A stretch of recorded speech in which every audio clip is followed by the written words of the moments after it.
Rachel's tech-savvy brother Carter disappears after investigating a human trafficking ring on the dark web. Determined to find him, Rachel uncovers disturbing details and leads a failed raid on a warehouse, leaving her haunted by his loss and the horrors she has discovered. I'm Rachel, and today I'm going to share a story that still haunts me every day. This isn't just any story, it's about my brother, Carter, and the terrifying journey I went through to find him. Carter was always a bit of a tech genius, the kind of guy who could hack into anything and figure out any problem. He was working as a freelance IT consultant, but he'd gotten into some deep web stuff, nothing illegal, just some forums and markets, or so I thought. About 6 months ago, Carter went missing. It was sudden. One day he was there, and the next he wasn't. No notes, no calls, nothing. The police said they'd investigate, but weeks passed with no leads. I couldn't sit around and do nothing, so I decided to take matters into my own hands. I started by going through his apartment. It was like he'd just vanished into thin air. His laptop was there, but it was encrypted. It took me days to figure out his password, but I finally got in. What I found was disturbing. He'd been deep into the dark web, investigating a series of disappearances linked to an underground human trafficking ring. My heart sank. What had he gotten himself into? I dove into his browser history and found a trail of forums and marketplaces. There were encrypted messages and hidden links that led to disturbing forums discussing human trafficking. I was horrified, but I couldn't stop. I had to find him. Following the breadcrumbs Carter left, I found myself in some dark corners of the internet. I saw things I can never unsee. People being sold, traded, treated like commodities. I found encrypted files that Carter had saved, and with the help of some tech-savvy friends, I managed to decrypt them. They contained detailed information about the trafficking ring, including locations, times, and names. One name stood out: the broker. He was the mastermind behind the operation, and it looked like Carter had been getting too close to uncovering his identity. I knew I was in over my head, but I couldn't stop. I had to find Carter. I started reaching out to some of the people Carter had been in contact with. Most of them were too scared to talk, but one guy, Jake, agreed to meet me. He was jittery, paranoid, but he had information. He told me about a warehouse on the outskirts of town where they held people before moving them. He said it was heavily guarded, and no one who went in ever came out. With Jake's help, I planned a raid on the warehouse. We were going to get in, find Carter, and get out. It was risky, but I was desperate. The night of the raid, things went south fast. Our plan was compromised. As soon as we got to the warehouse, we realized we were walking into a trap. Armed guards surrounded us, and we had no choice but to surrender. Inside the warehouse, the sight was gut-wrenching. Rows of cages, people locked up, terrified and hopeless. I was led to an office where the broker was waiting. He was smug, confident. He told me that Carter had gotten too close to exposing them, so they made him disappear. Permanently. I broke down. My brother was gone, and there was nothing I could do to bring him back. The broker handed me a folder. Inside were pictures of Carter, beaten and bloody, taken moments before they killed him. I felt a mix of rage and despair. I wanted to scream, to fight, but I was powerless. They let me go, probably thinking it was more painful for me to live with the knowledge of what happened than to die. I walked out of that warehouse a different person.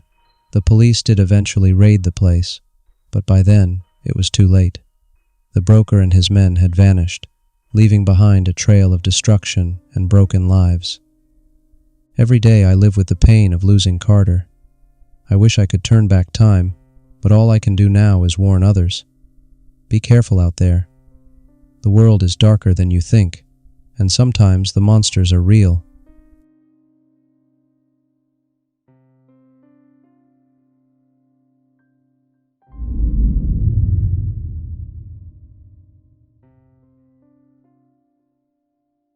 Matthew, a cybersecurity expert, investigates a red room on the deep web. The perpetrators discover his identity, harass him, and compromise his devices, leaving him in constant fear and paranoia as they remain one step ahead. Subscribe to our channel for spine-chilling, real-life scary stories that will keep you on the edge of your seat. You won't lose anything, but you'll gain thrilling tales and a community of fellow horror enthusiasts. Join us if you dare. Hey everyone, my name is Matthew, and I've got a story to share that's going to make you think twice about what lurks in the darkest corners of the internet. I work as a cybersecurity expert for a private security firm in the city, and I've seen my fair share of messed up stuff, but nothing prepared me for what I stumbled upon a few months back. So this all started on a typical Monday morning. I was going through my usual routine, sipping coffee at my high-tech office, when I got a new assignment. Investigate a series of suspicious activities linked to the deep web. I've been in this field for a while, so I thought it was just another day at the office, diving into the murky depths of the internet. As I dug deeper, I found myself on an obscure forum. You know the type, hidden behind layers of encryption, accessible only through specific browsers. At first, it seemed like your run-of-the-mill sketchy forum, but then I saw a thread that chilled me to the bone. It was advertising red rooms. If you haven't heard of them, consider yourself lucky. They're supposed to be live-streamed videos where people pay to watch and control horrific acts in real time. I couldn't believe what I was seeing. Part of me wanted to close my laptop and walk away, but another part, the part that's driven by curiosity and a need to stop bad things, pushed me to dig deeper. I decided to investigate, thinking if I could gather enough evidence, we could shut these sickos down. I spent days lurking in the forum, building trust under an alias. Finally, I managed to get an invite to one of these rooms. It was a video stream set to go live at midnight. The countdown felt like an eternity, and when the time came, I felt a knot in my stomach. What I saw, it was beyond anything I imagined. It was real, and it was happening close to home. The background looked eerily familiar, like it could be a warehouse or a basement somewhere in the city. As I gathered more evidence, I realized that whoever was behind this knew I was getting close. My screen flickered and a message popped up. "We see you, Matthew." My blood ran cold. They knew my name. They knew I was watching. I slammed my laptop shut and tried to shake off the paranoia, but it was no use. My phone buzzed with unknown numbers. Emails started flooding in, and I felt like I was being watched all the time. One night, as I was about to leave the office, the lights went out. My phone screen lit up with a message, "Come to the roof." I should have called the cops, but I was driven by this need to confront whoever was doing this. I made my way to the roof, heart pounding, and saw a figure standing in the shadows. "Matthew," they said, their voice distorted. "You think you can stop us?" I tried to play it cool, demanded they reveal themselves, but they just laughed. "We're closer than you think," they said, and vanished into the night. That night I went home, thinking I could outsmart them, protect myself. But my home network was compromised. My devices were hacked. Every camera, every microphone, everything was turned against me. I was being watched in my own home, no matter what I did. I tried to trace them, but every time I got close, they slipped away. They were always one step ahead. I stopped sleeping, stopped eating. Paranoia consumed me. Every noise in my apartment felt like a threat. The walls felt like they were closing in. One day, I found a note slipped under my door. "Stop digging, or we'll dig deeper."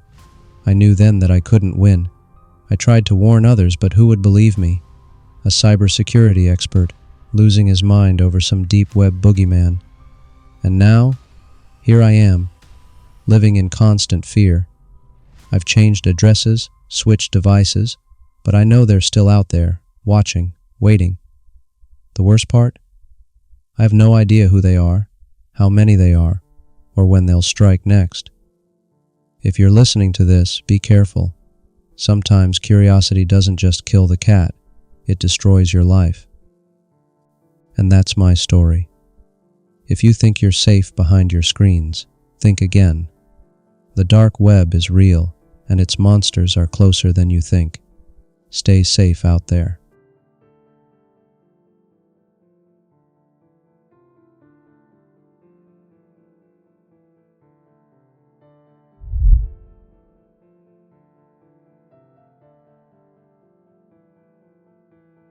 Amanda, a cybersecurity student, discovers her personal information is sold on the dark web by an old classmate, Josh. Despite her efforts to escape and protect herself, Josh continues to stalk and terrorize her, leaving Amanda in constant fear.